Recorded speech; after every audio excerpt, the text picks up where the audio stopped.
യേശുവിൽ ഏറ്റവും സ്നേഹം നിറഞ്ഞവരെ, ദൈവത്തിൽ ഒരു വ്യക്തി ജീവിക്കാനും ദൈവത്തിൽ ഒരാൾ വളരാനും ഒരു മനുഷ്യ ജീവിതത്തിൽ ഉണ്ടായിരിക്കേണ്ട വളരെ പ്രധാനപ്പെട്ട ഒരു പ്രത്യേകതയെക്കുറിച്ചാണ് നമ്മൾ ഇന്ന് ധ്യാനിക്കുന്നത്. അത് മറ്റൊന്നുമല്ല, ദൈവത്തിൽ ജീവിക്കാനും ദൈവത്തിൽ വളരാനും ഏതൊരു വ്യക്തിയും സൂക്ഷിക്കേണ്ട ഒന്നാണ് അവരുടെ രഹസ്യ ജീവിതത്തിലെ യുദ്ധത്തിൽ അവർ വിജയിക്കണം. എന്താണ് ഇതിൻ്റെ അർത്ഥം? സാധാരണയായി ഒരു വ്യക്തിയുടെ വിജയപരാജയങ്ങൾ നമ്മൾ അളക്കുന്നത് എന്തു നോക്കിക്കൊണ്ടാണ്? സാധാരണ ഒരു വിദ്യാർത്ഥി പരീക്ഷയിൽ ഉയർന്ന മാർക്ക് വാങ്ങുമ്പോൾ നമ്മൾ പറയും, ഇതാ ആ വിദ്യാർത്ഥി ബാക്കി ഒരുപിടി മനുഷ്യരെ തോപ്പിച്ചുകൊണ്ട് മുൻപന്തിയിലേക്ക് വന്നിരിക്കുന്നുവെന്ന്. ഒരു കളിക്കളത്തിൽ ഒരു വ്യക്തി ഫസ്റ്റ് പ്ലേസ് കിട്ടുമ്പോൾ നമ്മൾ എന്തു പറയും? ഒരുപാട് പേരെ അയാൾ പുറകിലാക്കി ഇതാ ഒരു വ്യക്തി, നമ്മൾ പറയുന്ന ആൾ മുമ്പിലെത്തിയിരിക്കുന്നു. സത്യത്തിൽ ഈ പരസ്യമായ യുദ്ധങ്ങളുടെ എല്ലാം പുറകിൽ ഇയാൾ രഹസ്യമായി നടത്തുന്ന ഒരു യുദ്ധമുണ്ട്. യുദ്ധക്കളത്തിൽ അഥവാ ഓട്ടക്കളത്തിലേക്ക് വരുന്നതിന് മുമ്പേ അയാൾ എന്തുമാത്രം പരിശീലനമാണ് നടത്തുന്നത്. ഒരു പരീക്ഷയിൽ അപ്പിയർ ചെയ്യുന്നൊരു വിദ്യാർത്ഥി എന്തുമാത്രം പ്രിപ്പറേഷന് ശേഷമാണ് മുമ്പിലേക്ക് വരുന്നത്. ദൈവം സത്യത്തിൽ ആത്മീയ ജീവിതത്തിൽ വളരാൻ ആഗ്രഹിക്കുന്ന ഒരു വ്യക്തിയുടെ ജീവിതത്തിലേക്ക് നോക്കുന്നത് അവരുടെ പരസ്യ ജീവിതത്തിൽ അവർ നടത്തുന്ന പ്രകടനങ്ങളല്ല, അതിനേക്കാൾ ഉപരി അവരുടെ രഹസ്യ ജീവിതത്തിൽ അവർ എങ്ങനെ മുന്നേറുന്നു എന്നതിനെ ആസ്പദമാക്കിയാണ്. ഇന്ന് ഈ വചന വിചിന്തന സമയത്ത് നമുക്ക് രണ്ട് വ്യക്തികളെ പ്രത്യേകമായിട്ട് കാണാനായിട്ട് ശ്രമിക്കാം. പഴയ നിയമത്തിൽ ഏറെ സ്വാധീനം ചെലുത്തിയിരിക്കുന്ന ദാവീദ് എന്ന് പറയുന്ന ഇസ്രായേലിൻ്റെ രാജാവും പൂർവ്വപിതാക്കന്മാരിൽ ശ്രേഷ്ഠനായ പൂർവ്വ ജോസഫും. സാധാരണ നമുക്കറിയാം, ദാവീദിനെക്കുറിച്ച് നമ്മൾ പറയുന്നത്, ദാവീദ് ഇസ്രായേലിന് വേണ്ടി യുദ്ധം ചെയ്തു, ഗോലിയാത്തിനെ തോൽപ്പിച്ചു, അങ്ങനെ ഫിലിസ്തീനയുടെ കീഴിൽ നിന്നും ഇസ്രായേൽ വംശം മുഴുവൻ വിജയം കരസ്ഥമാക്കി. ഇതാണ് നമ്മൾ നിരന്തരം പ്രാർത്ഥനയ്ക്ക് വിഷയമാക്കുന്നതും ധ്യാനത്തിന് വിഷയമാക്കുന്നതും. സത്യത്തിൽ ഇത് ശരിയാണ്.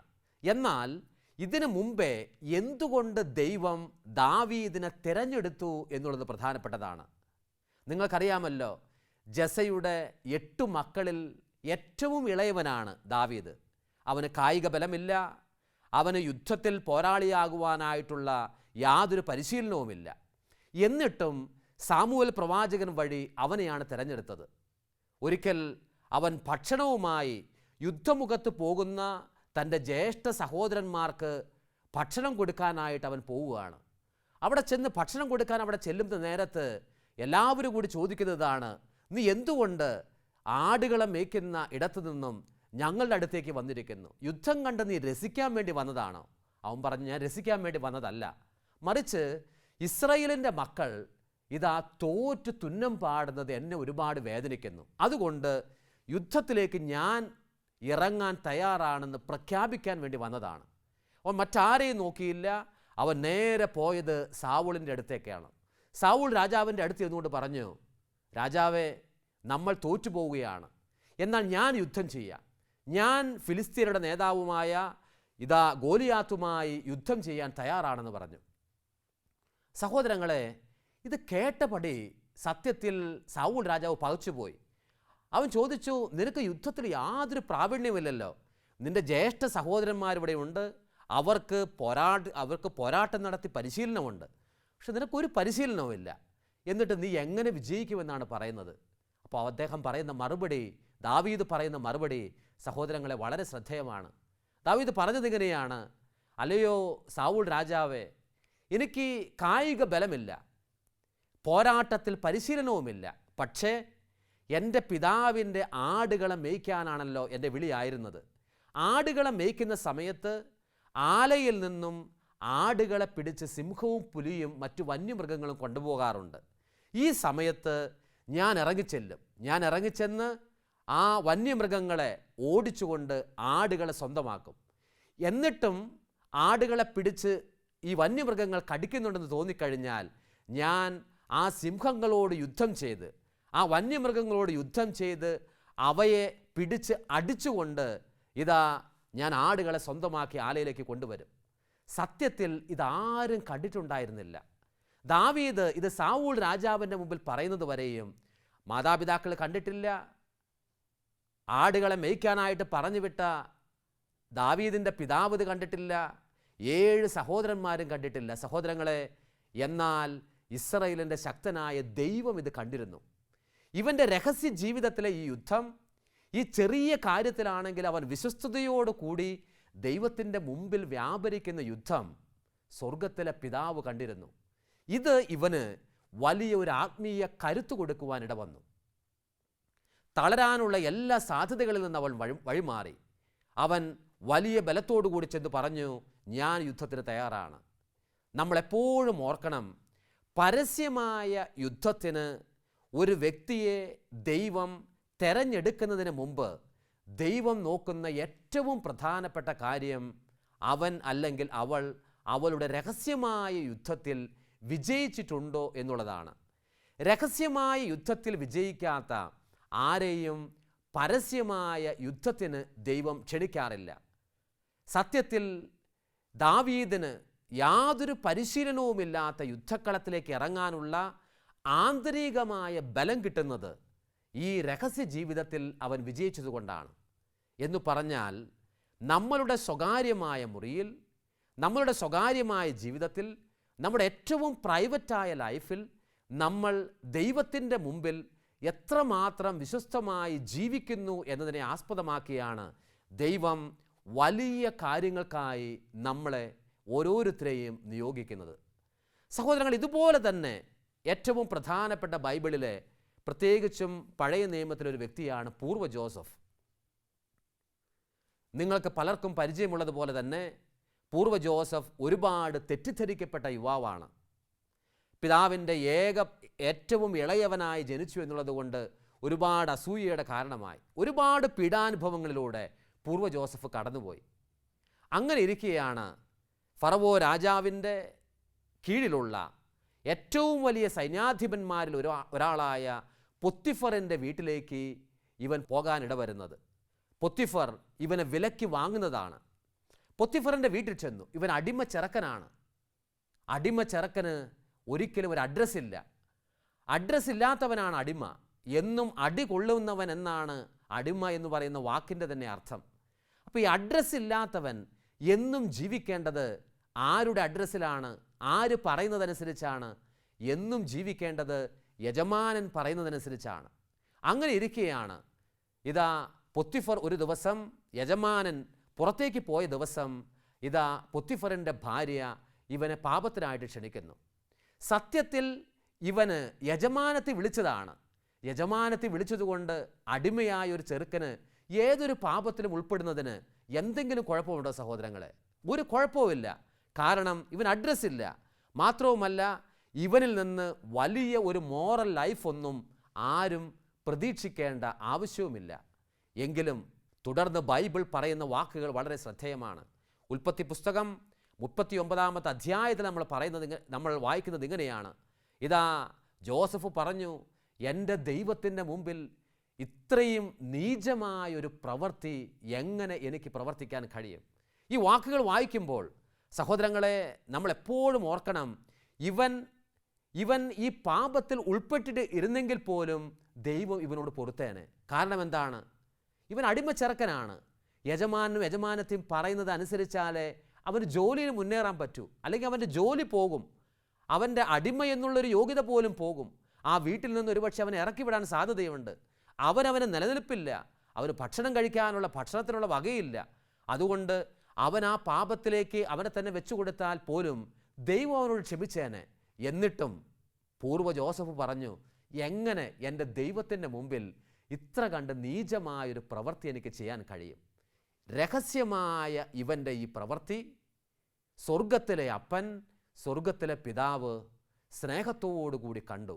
രഹസ്യമായ ഈ പ്രവൃത്തി സ്വർഗത്തിലെ പിതാവ് സ്നേഹത്തോടുകൂടി കണ്ടതുകൊണ്ട് തുടർന്ന് അവൻ ചെയ്യുന്ന എല്ലാ കാര്യങ്ങളും ദൈവം അനുഗ്രഹമാക്കി മാറ്റി. ഇതാ അകാരണമായിട്ട് ഇവനിൽ കുറ്റം ചുമത്തി പൊത്തിഫർ അവൻ്റെ കുടുംബത്തിലെ ജയിലിൽ ഇട്ടിരിക്കുകയാണ്. ജയിലിൽ കിടക്കുന്ന സമയത്ത് ഒരുപാട് ജയിൽ പുള്ളികൾ വേറെയും ഇവനോട് കൂടെ കിടക്കേണ്ടതായിട്ട് വരുന്നു.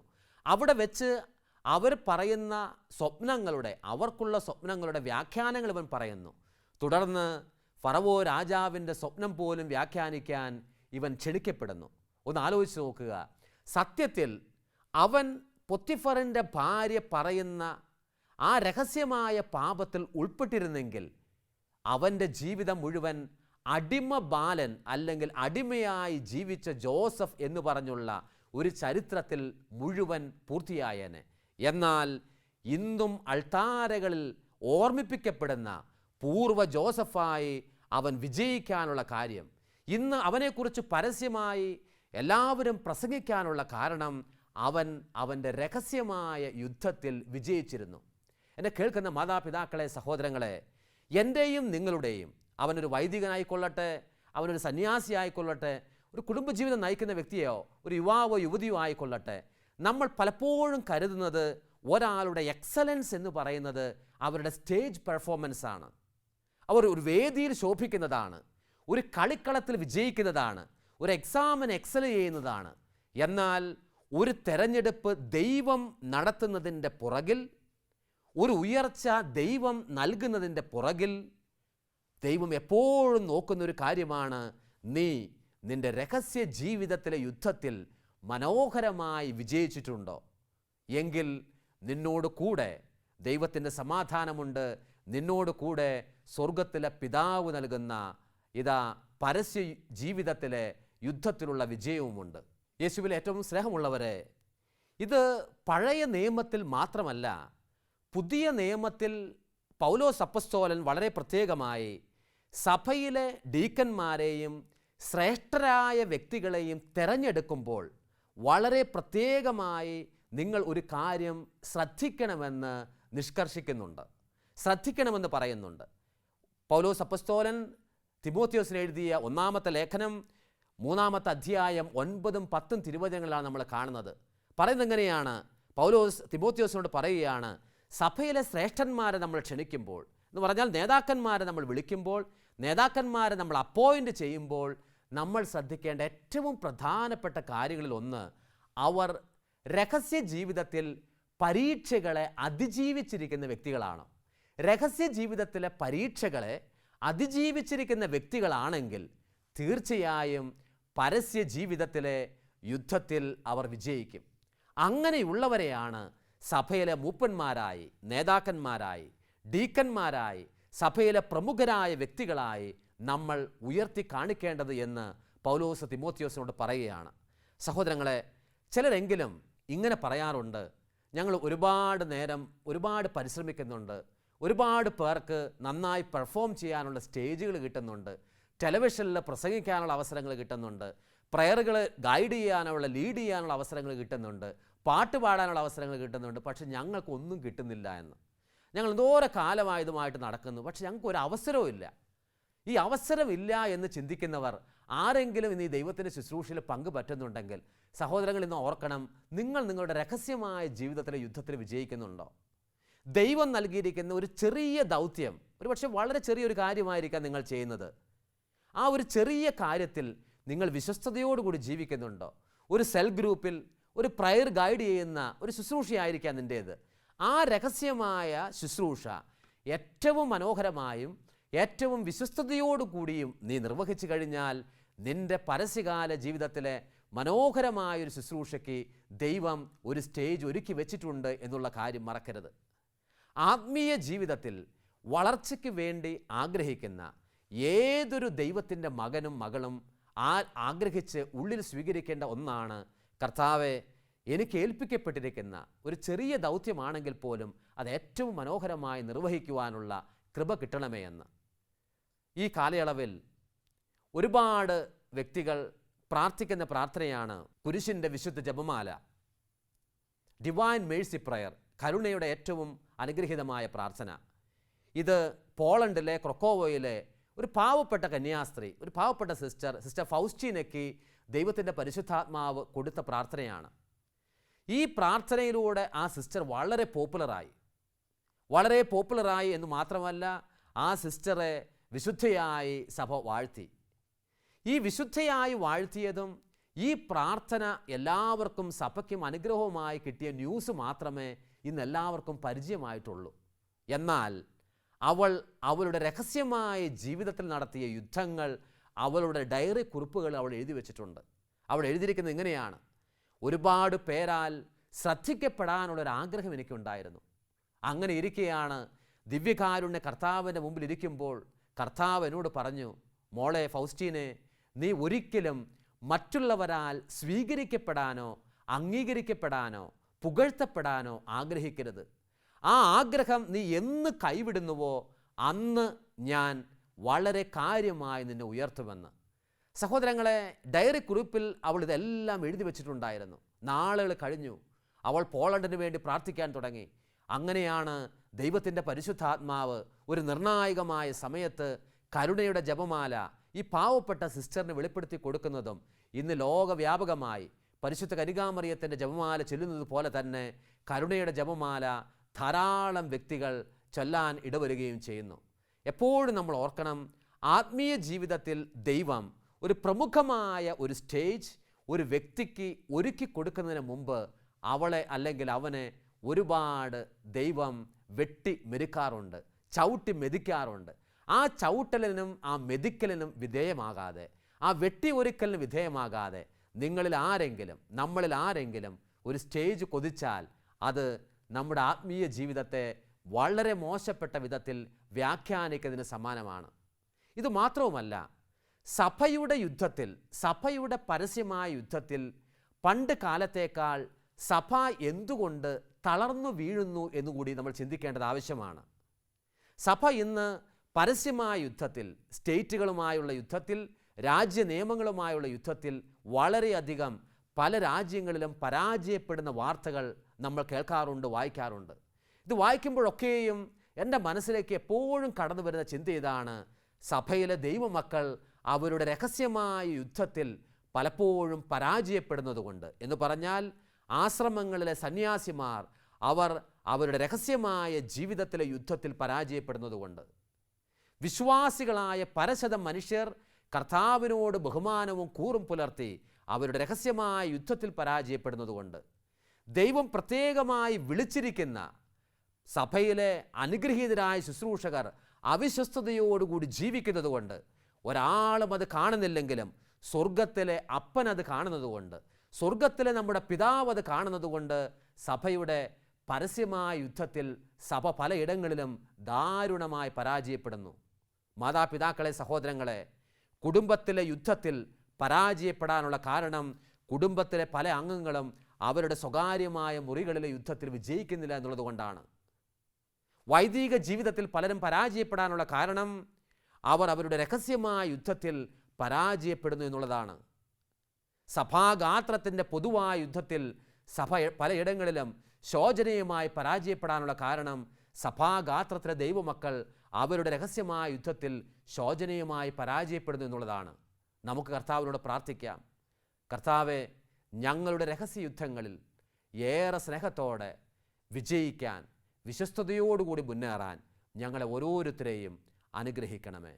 ദൈവം നമ്മളെല്ലാവരെയും ഏറെ സ്നേഹത്തോടെ അനുഗ്രഹിക്കട്ടെ. ആമേൻ.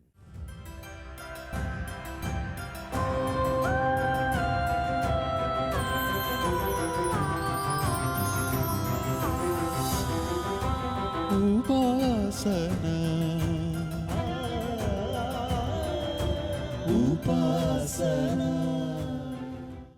Oh, sacrament most holy, oh, sacrament divine, all praise and all thanksgiving be every moment thine. Oh, sacrament most holy, oh, sacrament divine, praise and all thanksgiving be every moment thine. O sacrament most holy, O sacrament divine, all praise and all thanksgiving be every moment thine.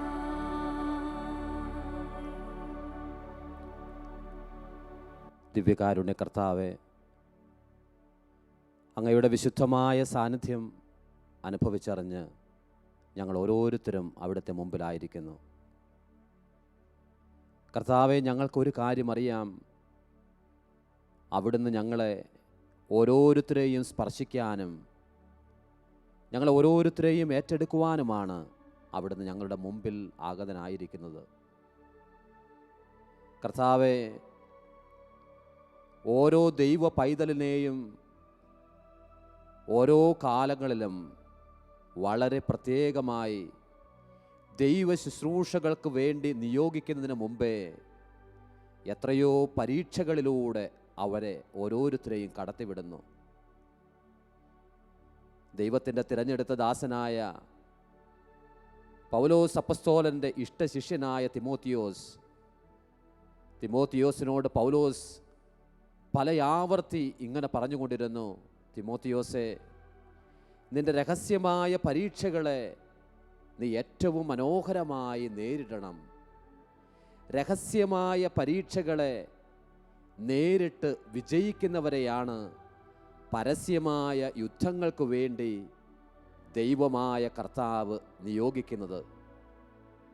ഈശോയുടെ മുമ്പിലായിരിക്കുന്ന എല്ലാവരും അവരുടെ ഹൃദയങ്ങളിൽ ഇങ്ങനെ പ്രാർത്ഥിക്കട്ടെ: കർത്താവേ, ഞങ്ങൾ പലപ്പോഴും ഞങ്ങളുടെ പരസ്യമായ യുദ്ധങ്ങളിൽ തോറ്റുപോകാനുള്ള കാരണം രഹസ്യമായ യുദ്ധങ്ങളിൽ ഞങ്ങൾ വിജയിക്കാത്തത് കൊണ്ടാണ്. പരീക്ഷകളെ അതിജീവിക്കുന്ന യേശുവിൻ്റെ ശക്തിയെ തിരിച്ചറിയാത്തിടത്തോളം കാലം ഒരു ദൈവ പൈതലിനെയും ദൈവ ശുശ്രൂഷയ്ക്ക് വേണ്ടി കർത്താവ് തിരഞ്ഞെടുക്കുകയില്ല. ഓ കർത്താവേ, വ്യത്യസ്തമായ പരീക്ഷകളിൽ തളർന്നു വീണു പോയിരിക്കുന്ന എല്ലാ ദൈവ മക്കളെയും അങ്ങയുടെ കരങ്ങളിലേക്ക് ഈ സമയം ഞങ്ങൾ അർപ്പിക്കുന്നു.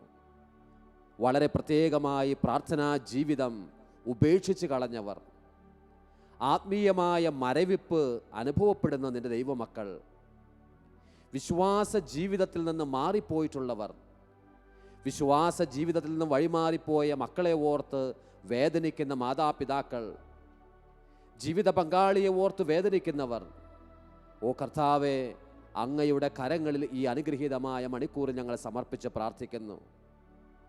രഹസ്യമായ പരീക്ഷകളെ അതിജീവിക്കുന്ന ദൈവ പൈതലിനെ ദൈവം എല്ലാ കാലത്തും ഉള്ളം കയ്യിൽ താങ്ങിക്കൊള്ളും. ഈ ചിന്ത നമ്മുടെ ഉള്ളിൽ നമുക്ക് സ്വീകരിക്കാം.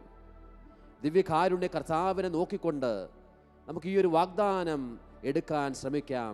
ഓ കർത്താവെ, എൻ്റെ മുറിയിൽ, എൻ്റെ സ്വകാര്യമായ മുറികളിൽ, എൻ്റെ ജോലിയിടങ്ങളിൽ, ഞാൻ തനിയെ യാത്ര ചെയ്യുന്ന സംരംഭങ്ങളിലെല്ലാം ഏറ്റവും അധികമായി എൻ്റെ ഈശോയോട് വിശ്വസ്തത പുലർത്തി ജീവിക്കാൻ എന്നെ അനുവദിക്കണമേ എന്ന് നമുക്ക് പ്രാർത്ഥിക്കാം.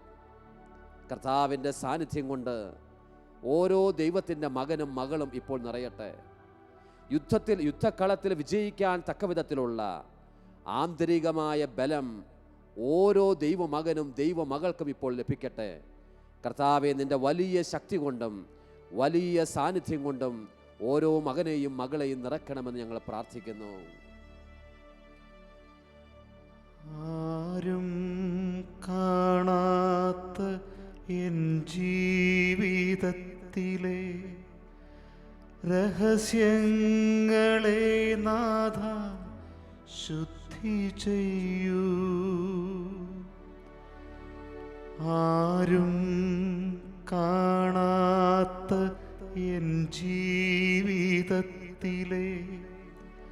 രഹസ്യങ്ങളെ നാഥ ശുദ്ധി ചെയ്യൂ.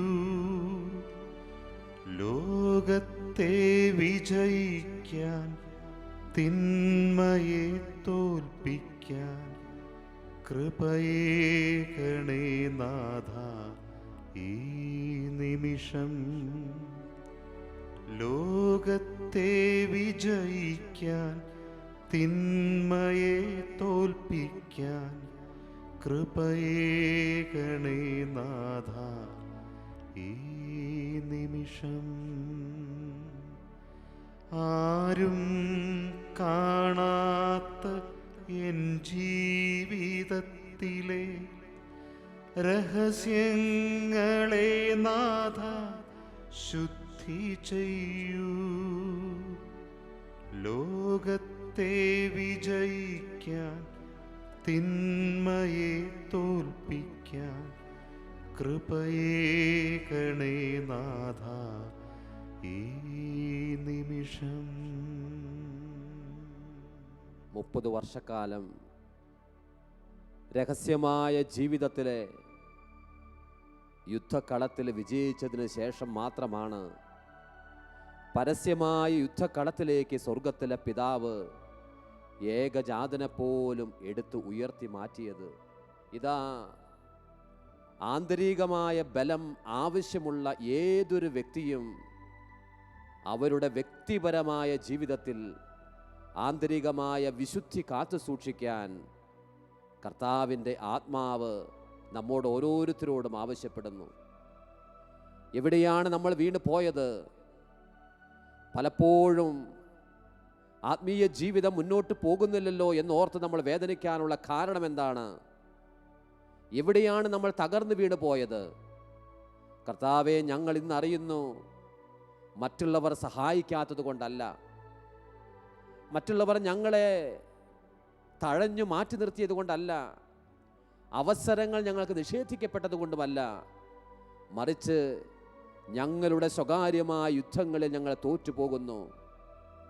ഓ കർത്താവെ, മരുഭൂമിയിലെ പോലും പരീക്ഷകളെ സ്വർഗത്തിലെ അപ്പനെ നോക്കിക്കൊണ്ട് നേരിട്ട കർത്താവെ, ഈ ജീവിതകാലത്തെ മുഴുവൻ പരീക്ഷകളെയും നേരിട്ടുകൊണ്ട് യുദ്ധക്കളത്തിൽ വിജയിക്കുവാൻ ഞങ്ങളെ യോഗ്യമാക്കണമേ. ഇരു കരങ്ങളും ദിവ്യകാരുണ്യ യേശുവിലേക്ക് നീട്ടിപ്പിടിച്ചുകൊണ്ട് നമുക്ക് പ്രാർത്ഥിക്കാം. ഓ കർത്താവായ യേശുവേ, കർത്താവായ യേശുവേ, ഓ കർത്താവായ യേശുവേ, ഓ കർത്താവായ യേശുവേ, ഞങ്ങളുടെ ഓരോരുത്തരുടെയും വിശുദ്ധമായ ജീവിതത്തെ അങ്ങയുടെ മുമ്പിൽ കാഴ്ചയായി അർപ്പിക്കുവാൻ ഞങ്ങളെ യോഗ്യമാക്കണമേ. ഓ ഈശോയെ, ഞങ്ങളുടെ പഞ്ചേന്ദ്രിയങ്ങളെ അവിടുന്ന് വിശുദ്ധീകരിക്കണമേ. ഞങ്ങളുടെ ആലോചനകളെ അവിടുന്ന് ഏറ്റെടുക്കണമേ. പരസ്യമായ യുദ്ധങ്ങളിൽ യേശുവിനെ ചേർത്ത് പിടിക്കുവാൻ ഞങ്ങളുടെ പിതാവേ ഞങ്ങളെ അനുവദിക്കണമേ. ഞങ്ങളെ ഓരോരുത്തരെയും ഏറ്റെടുക്കണമേ. ഈ സമയം ഞങ്ങളുടെ അടുത്തേക്ക് അവിടുന്ന് കടന്നു വരണമേ. ഞങ്ങളെ വിമോചിപ്പിക്കണമേ. യേശുവേ നന്ദി, യേശുവേ ആരാധന, ദൈവമേ നന്ദി, ദൈവമേ ആരാധന, പരിശുദ്ധാത്മാവേ നന്ദി, പരിശുദ്ധാത്മാവേ ആരാധന. ആരും കാണാത്ത എൻ ജീവിതത്തിലെ രഹസ്യങ്ങളെ നാഥ ശുദ്ധി ചെയ്യൂ. ലോകത്തെ വിജയിക്കാൻ, തിന്മയെ തോൽപ്പിക്കാൻ കൃപയേകണേ നാഥ ഈ നിമിഷം. ലോകത്തെ വിജയിക്കാൻ, തിന്മയെ തോൽപ്പിക്കാൻ കൃപയേകണേ നാഥ ഈ നിമിഷം.